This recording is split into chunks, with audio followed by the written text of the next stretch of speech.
Hello everyone, welcome to my channel. This is my first ever video and I am so happy to finally introduce myself.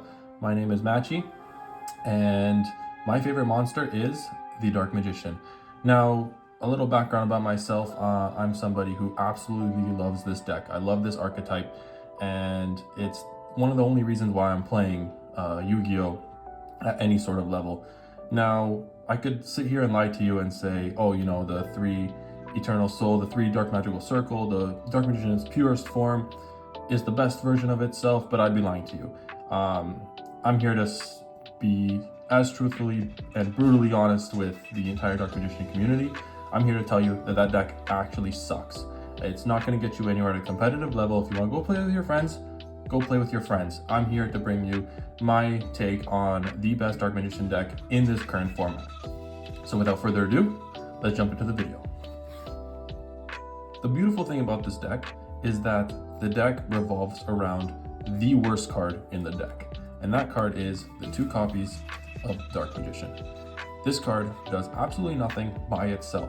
However, it is the glue that holds the entire deck together. It's the card that's going to get you your triggers. It's the card that's going to enable your plays. It's going to be the card that gets into your boss monster.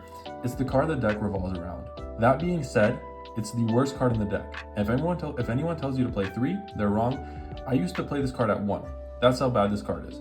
However, with the modern Kashtira format, that's the format we're in right now, you definitely need 2. I think that 2 is the ideal number as of right now. Is it ideal? No.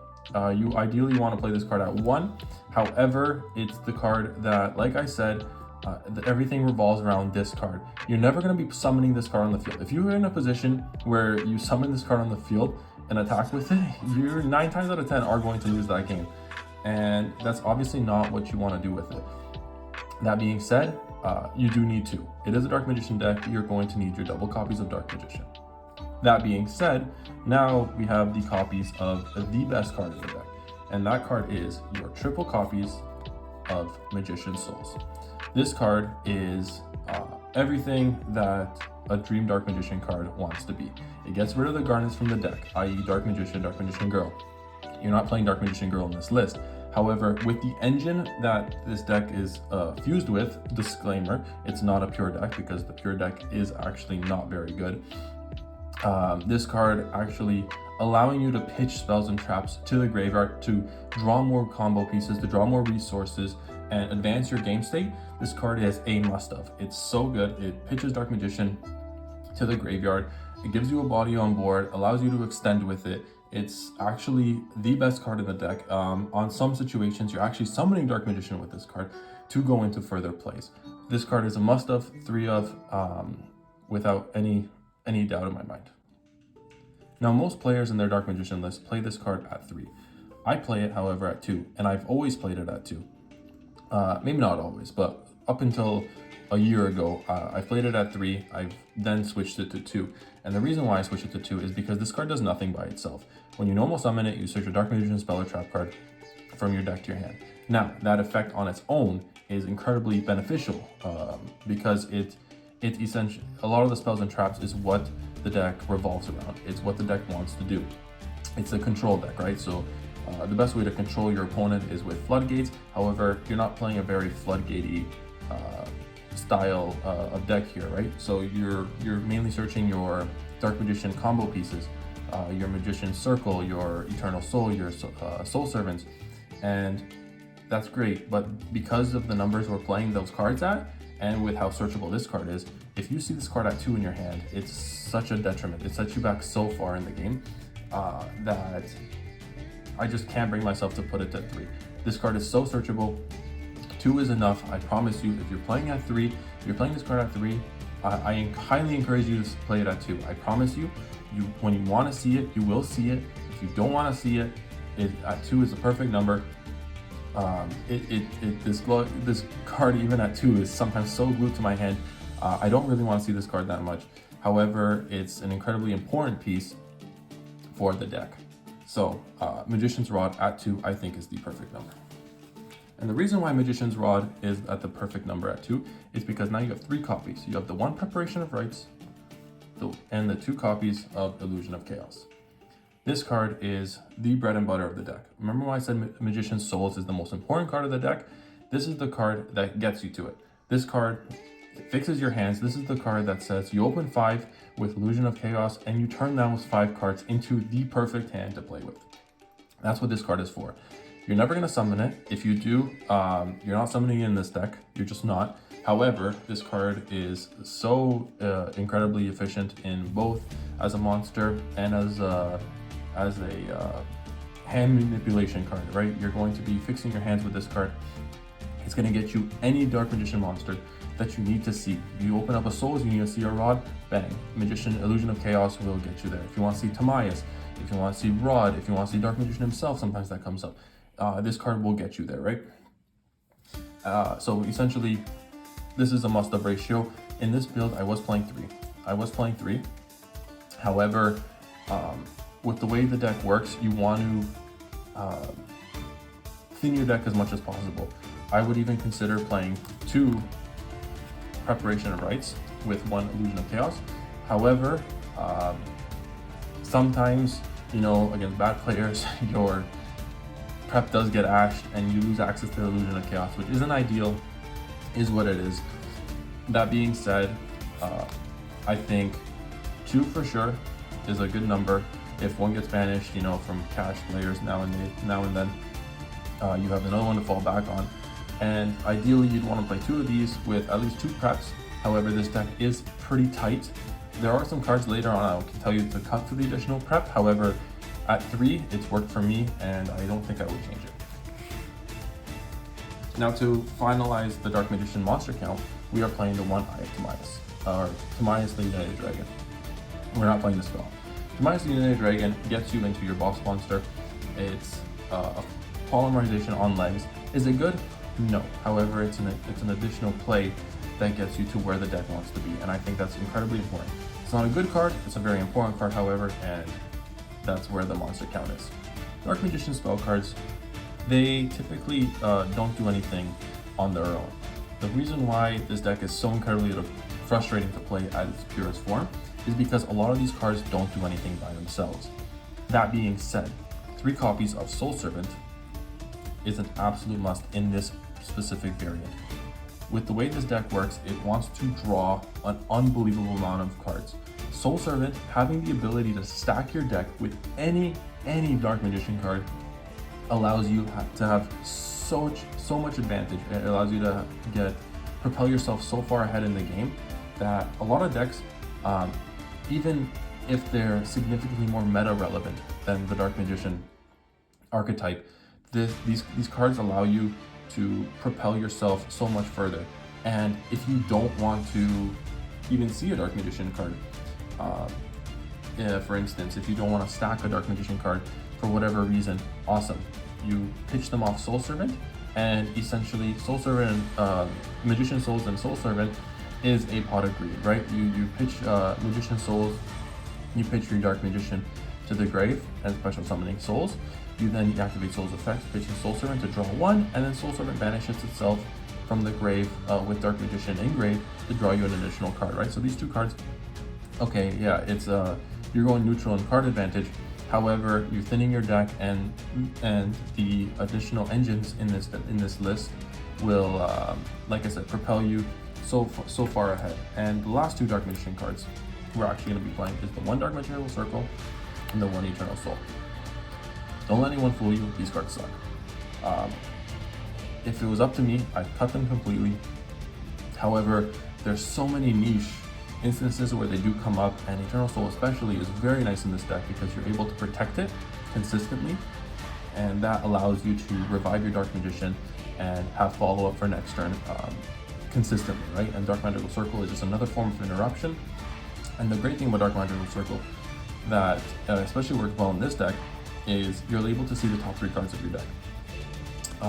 With the way this list, and I'll get to why I'm talking about so much draw power this list has, seeing the top 3 cards of your deck or seeing and arranging them in any way you wish is so key for this list in particular, because you're going to be essentially stacking your deck and drawing into those cards, right? And that's why it's so incredibly important.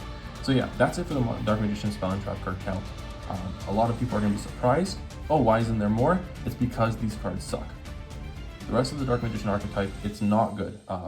Essentially, in order for this deck to be as playable as possible at a competitive level, and it's not even that, you need to realize that these cards aren't good and you need to minimize them as much as possible.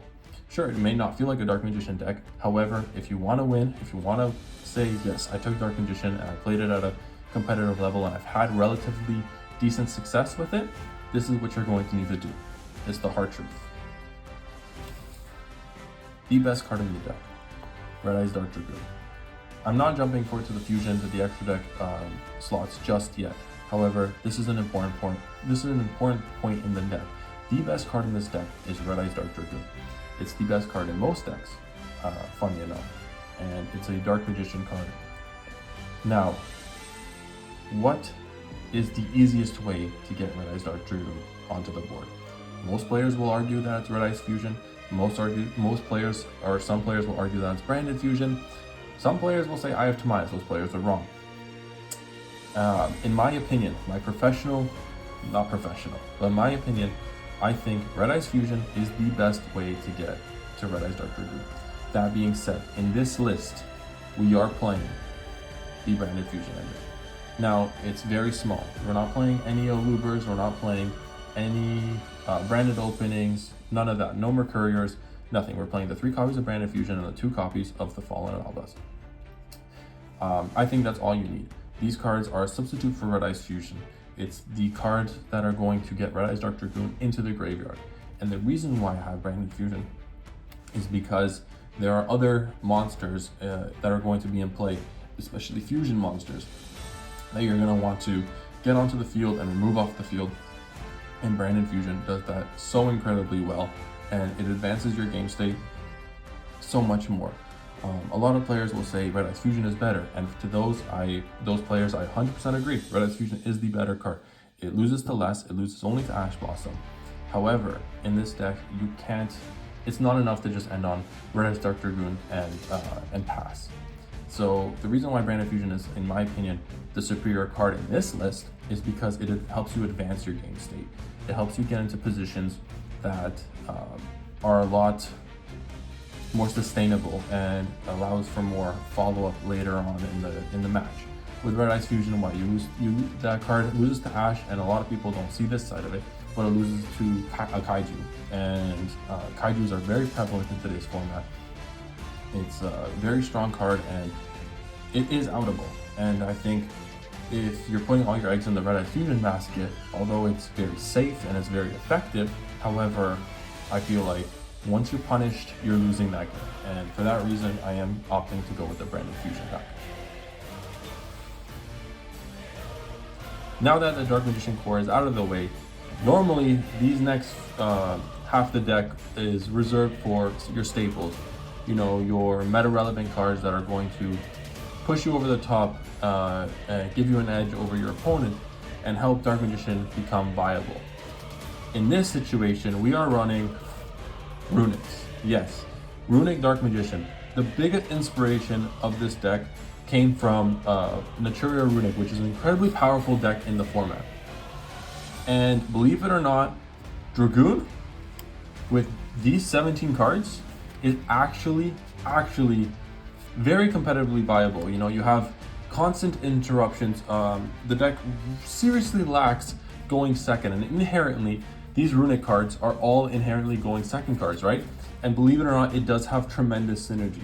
Now, from what we know about the Runic engine, is that they're incredibly good forms of disruption, they're good forms of removal, and they draw a shitload of cards. Now, when you draw cards, what is typically, what with this deck goes hand in hand with drawing cards? Yes, Soul Servant. Soul Servant and the Runic engine go so well together. You drawing 3 cards, and one of those cards is a card that you're stacking on top of your deck, is so incredibly effective. It gives you so much advantage. It lets you see what you want to see, right? So before we get into more detail as to why that's so good, let's start with the count. We are running the 2 Runic Fountains. This card should be banned. It's that good. being able to draw three, and even upwards of 6 cards on your turn is just absurd. I have drawn 6 cards on some occasions. Obviously, it has to be perfect situations. However, it does come up. And 2 Runic Fountains, this card should be banned. It is so incredibly good. Next, we are running the best quick play spell, which is the 3 copies of Runic Tip. Runic Tip gets you access to every single Runic card in the deck, right? We're playing 17 total, including fountains. So we're playing 15 of the quick plays, right? And Runic Tip plus any one of these quick plays gets you a draw 3. It's unbelievable, actually, how incredibly consistent this deck is, right? The next set we were playing the 3 copies of Freezing Curses. Freezing Curses is an incredible disruption, right? It's pretty much an impermanence.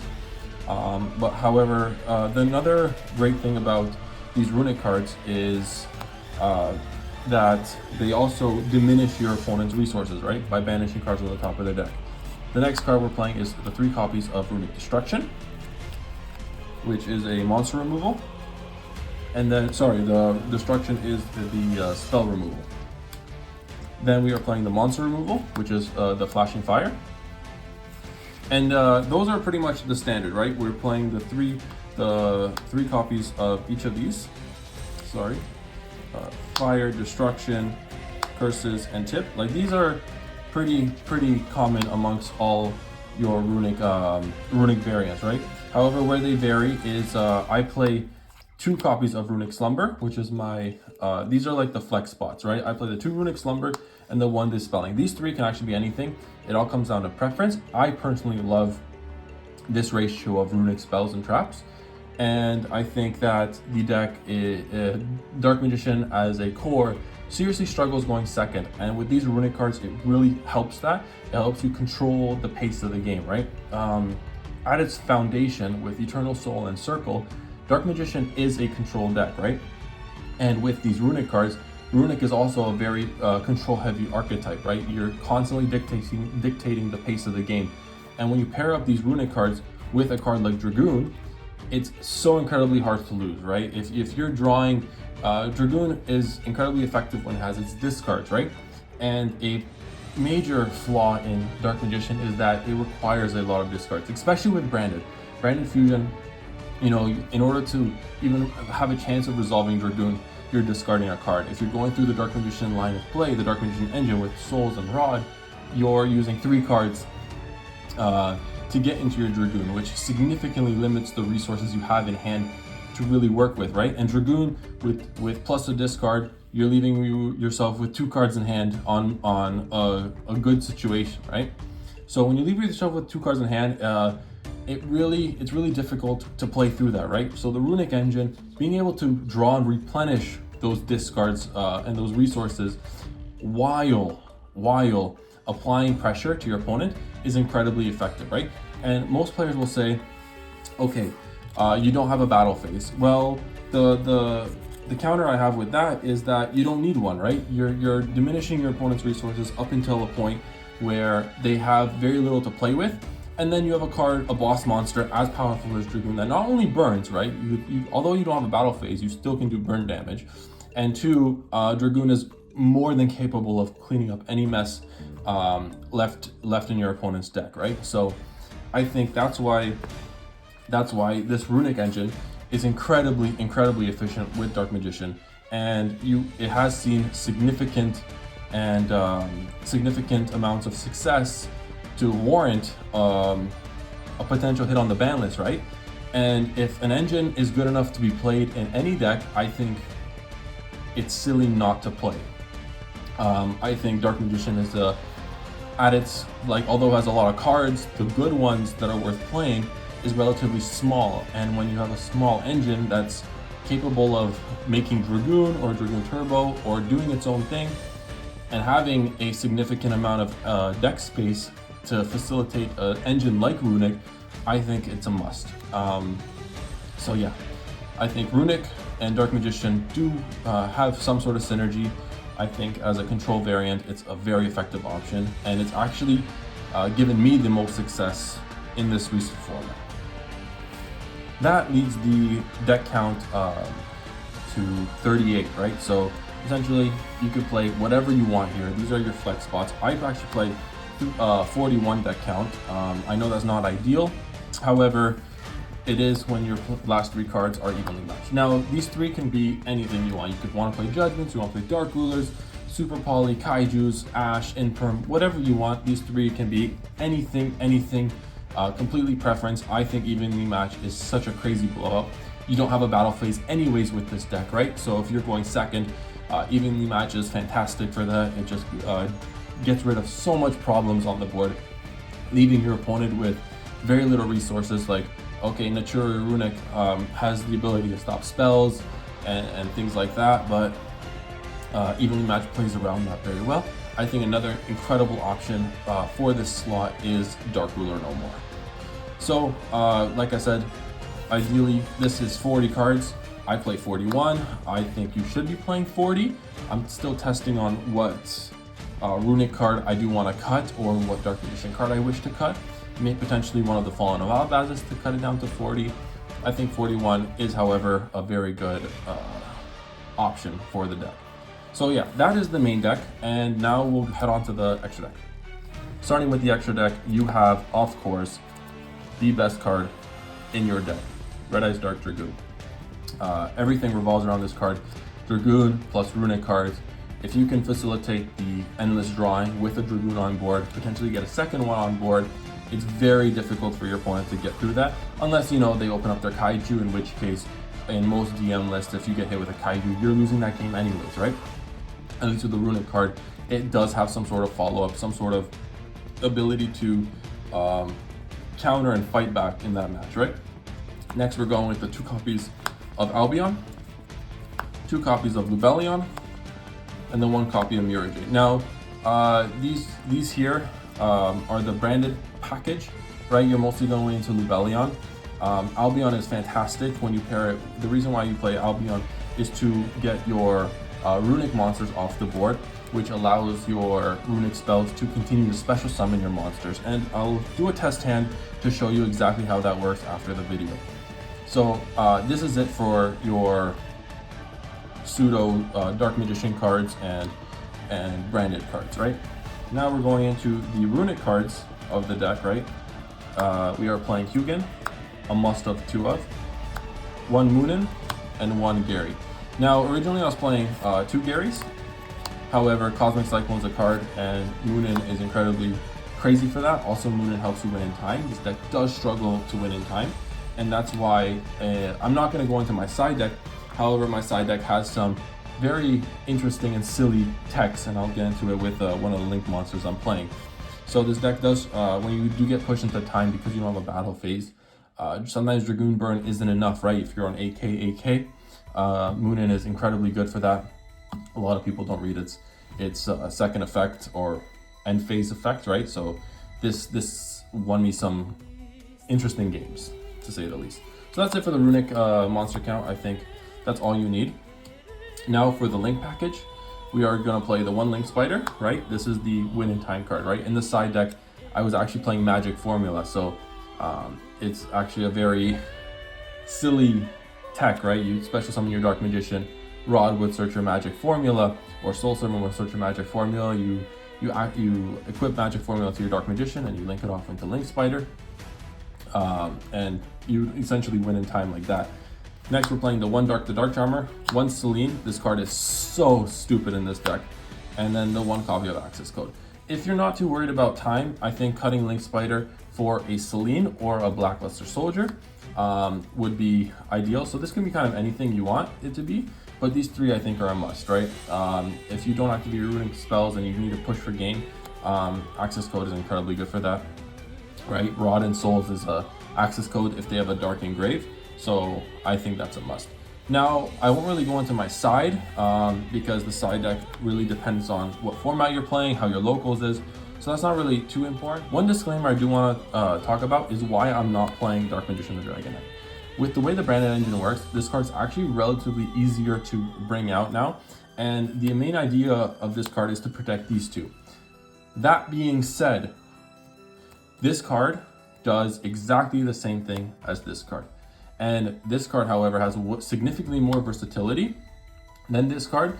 Even though this is a Dark Magician deck, you think that this card is far more important. However, the Runic engine really does carry this deck. I know some people don't want to hear that, especially those pure DM enthusiasts don't really want to hear that. However, it is what it is. If you want to play this deck, if you want to play Dark Magician at a high level, you need to facilitate it with a meta relevant engine, in this case Runic, right? So I think given what Dark Magician the Dragon Knight does, Hugin does exactly the same thing, right? Hugin will protect your Eternal Soul, Hugin will protect your Dark Magical Circle, and most importantly, Hugin will protect your Runic Fountain. So that's a disclaimer. Now we'll start getting into the test hands that I promised halfway through the video. So like promised, I'm gonna do a quick test hand with this deck, and just to show you guys an idea on how the deck is actually supposed to be played, or give you guys an idea on why this deck is actually very efficient. There are 5 cards. So in draw phase, what we're going to do is we're going to activate Runic Tip. Runic Tip will add our copy of Runic Fountain, sending it to the graveyard. Right? Next, what we will do is we will normal summon our Magician's Rod. Magician's Rod will search us our copy of Soul Servant from the deck. Apologies for the glare. Next, what we will do is we will activate our copy of Runic Fountain. Right? Next, we will activate Runic Destruction to special summon our copy of Hugin. Now, this is very important. Now, normally what we do is chainlink 1 Fountain, chainlink 2 Hugin. However, a lot of people, Ash is a very prevalent hand trap, and that's what people are scared of. However, we did open that Branded Fusion. So if we can bait the Ash, we can bait the Ash, and I think that's very key here. And in addition, we have Soul Servant to stack our deck. So in this particular order, we will do Chainlink 1 Hugin, pitching our Dark Magical Circle, Chainlink 2 Fountain, and if your opponent doesn't have a response here, we will be activating our Soul Servant, Chainlink 3 Soul Servant. Soul Servant will stack our deck with our copy of Magician Souls. Give that a cut. And then Fountain will target our copy of Destruction and Tip, putting them to the bottom of the deck to draw 2 cards. Next, Hugin will resolve, grabbing our second copy of Fountain. Now this is where the deck gets a little crazy. We'll activate Magician Souls, sending Dark Magician for cost, special summoning souls to our side of the field. We will activate Magician Soul's effect to pitch the Runic Fountain to draw 1 card. And then we will activate Soul Servant Engrave, banishing it to draw another. Right? So we have all this now, and we still have 5 cards in hand. So what we will do now is we will activate our Runic Fountain again, and then we will activate our copy of Branded Fusion.